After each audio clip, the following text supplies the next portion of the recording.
Tuned into Hectic 9-9. On this Thursday, it is a Choices Thursday. And I'm trying to just know stereotypes and how harmful they can be. You know, before the break, I played a little bit of a game where we were kind of identifying the different stereotypes that we find in films that we watch, in the TV series that we watch. And I hope, you kind of got educated a bit. But the education doesn't stop, because right now, I'm going to be talking to Jodi Williams, Wapayanagwa Institute of Justice and Reconciliation. Welcome to the show, Jodi. Hi, thank you for having me. Of course. I hope you are well. Now, today we're talking about all things stereotypes and understanding why they can be so harmful. So with that said, I want to ask you, what is your understanding of stereotypes and how do you contextualize them simply for someone to understand?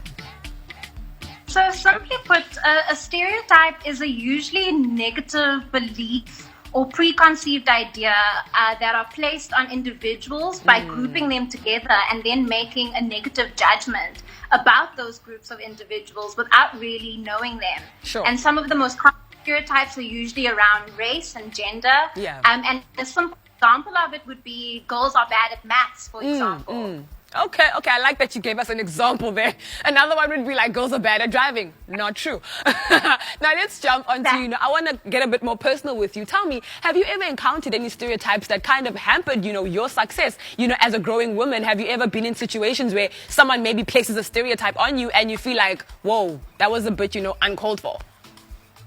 I have been in situations where I, for example, walk into a job interview and then people who are interviewing me for that specific job will make all sorts of preconceived judgments on me based on my gender or my race without even getting to know me for who I am or for what I am able to bring to the table. Yeah. I have experienced them in my personal space, and it has impacted how I move through certain spaces. You're saying, even in workspaces where it should be very professional and we shouldn't have biases, put on us. Why do you think as a people we are so obsessed with putting labels on people?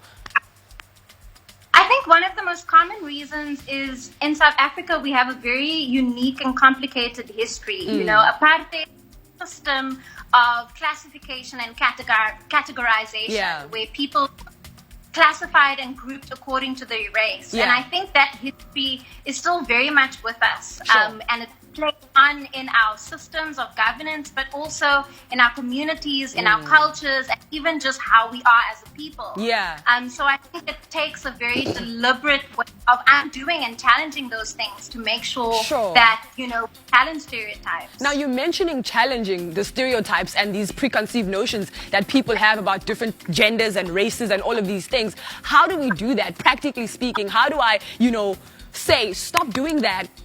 Tell me, how do I do that? I think the first step is to be informed. If you are informed and you know what a stereotype is and how harmful it can be and how it can often feed into discrimination or racism or sexism, then that will help you to identify it. That will help you to acknowledge it does come out. And then when it does come out, you should call it out. You should call it out and you should challenge that person who is holding on to that negative stereotype. In a school context, I would encourage young people to maybe speak to a teacher or speak to a student counselor to maybe get them to intervene in a more constructive way to challenge those stereotypes that maybe happen in the classroom or on the playground.